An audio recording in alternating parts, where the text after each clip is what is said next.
what are some of the issues at Lake Powell, Wayne, that anglers have to be aware of, and that big concerns that you have for this fishery? Well, we talked about striped bass, and mostly they kind of drive what happens in the reservoir.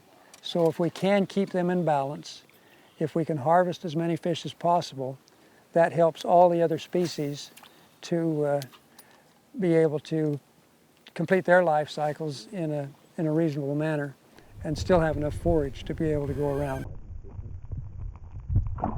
Estimated somewhere between 12 to 15 million stripers. Oh my gosh. Just stripers. Wow. And there has to be 10 times that many shad to be able to feed the stripers. So that's, we're getting up numbers like the national debt here pretty quick. We could feed the world. Yeah. Wow. And that number fluctuates, obviously. It does. We have this boom and bust, cycle. and when they're climbing up, there's more numbers. Then they run out of food and they start to crash, and the harvest increases and there's less numbers. The other thing that happens is that there's less reproduction. So as the fish get to the point where they've overtopped their forage, they quit spawning. So nature's way of keeping things in balance. And we're adding the feature of adding anglers to the process so that they can catch as many fish as possible and keep those numbers down as well.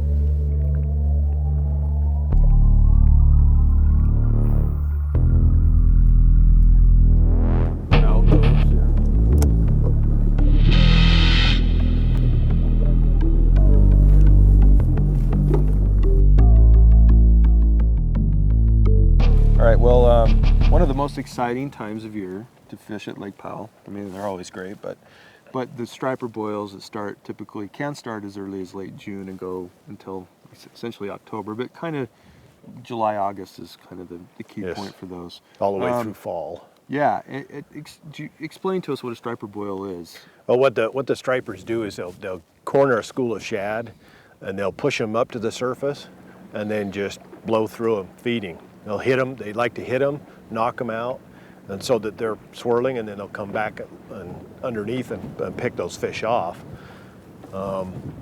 Those schools are, I mean, it's a pretty amazing thing to watch, because the boil is an apt description, because what happens is they push it right to the surface, all those shad, and they start boiling on the surface. Yep. And you just see the fish, you see the mouths come up, tails every once in a while. What's the best way to fish one of those boils? Well, probably the funnest and best way when they're on the surface is a Zara spook. This is a topwater bait that, a lot of times you'll work they call it the walk the dog approach. And when they're in a boil mode, you can work it really fast, because those fish are really aggressive, and it's just an awesome thing to see them blow up and hit this thing. And you'll probably miss the fish 3 or 4 times before you actually get the hook in them. And you put the fish in the boat, you get right back out there with it. Yeah, and there's some ways to approach a boil. I mean, they're not just emerging everywhere around the lake. You got to kind of focus. There's some resources to utilize to find out where things are happening. But when you come to a boil, you don't just rush into the middle of it and start throwing. You fish the outside edges. You stay a little bit away to make sure that you're not putting them down, because they are sensitive. They are. They're really. We found that they hear the engine noise, and then they just disappear. And so when you see a boil, a lot of times we'll scout the water with binoculars, or you look for the splashes, and you see the boil. We'll come into it. We'll stop on the outside of it and use the electric trolling motor to come in, because if you come in too close with your big motor, you're going to scare them away. And a lot of people, I guess, don't understand that, because the boils are usually big enough that 10 or 15 boats can actively participate, as long as everybody does things the right way. And those boils can be amazingly huge things, where it could be a small event with a small number of fish, or it can be hundreds of, maybe even 1,000 stripers boiling. And sometimes I've heard reports of an hour-long boil. Yes, yeah, and those are just so exciting. I can't imagine. There probably is few things as exciting as a striper boil in the state of Utah, fishing-wise, as far as visual opportunity to kind of soak up what's happening and to get in there really fast and get a lot of fish in a quick amount of time, it's a pretty amazing thing. Stripers are also caught throughout the year in a lot of different methods, spooning. Yep, jigging spoons. You can troll crankbaits for them. A lot of people do that because it's you can cover a lot more water that way. And a lot of people, what they'll do is they'll watch for boils, and if there's no boils going on, they'll troll crankbaits while they're waiting for the boils to come up. That's a good idea. And then you're actively pursuing fish until the excitement happens. Now there's another thing that's unique to Lake Powell when it comes to stripers. Specifically, I think people think about it. It also would work for other species as well, but we're actually allowed to chum for stripers, or I guess other species here at Lake Powell. It's the only place in the state you're allowed to do that.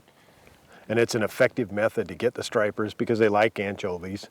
They're originally a saltwater fish, and you take anchovies, we'll buy anchovies and cut them up to start the chum thing going, and once you get the school in there, and then the action can be fast and furious. Yeah, for a long time, and some people are horrified by the thought of that, but really at a place like Lake Powell, where we've heard there's 12 to 15 million stripers, not a humongous forage base, could definitely be more fish food in here, and by culling out those fish, it really helps a lot for all the species.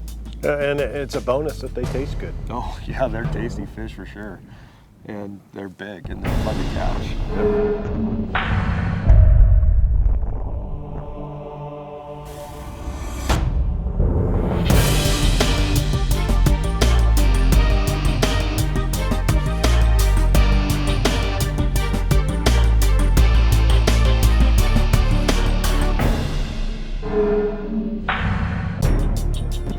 Cool. Well, Dave, just want to hold it real fast? Yeah.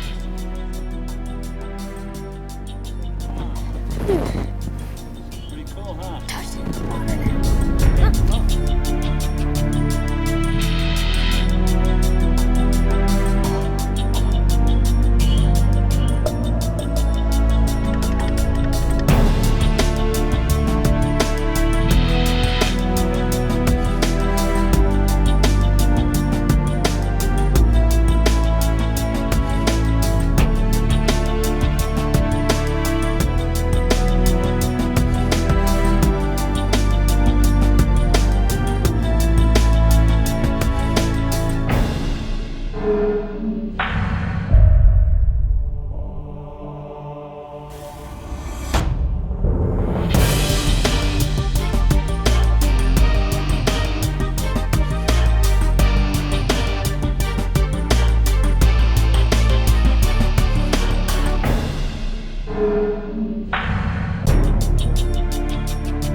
Hit the target too well.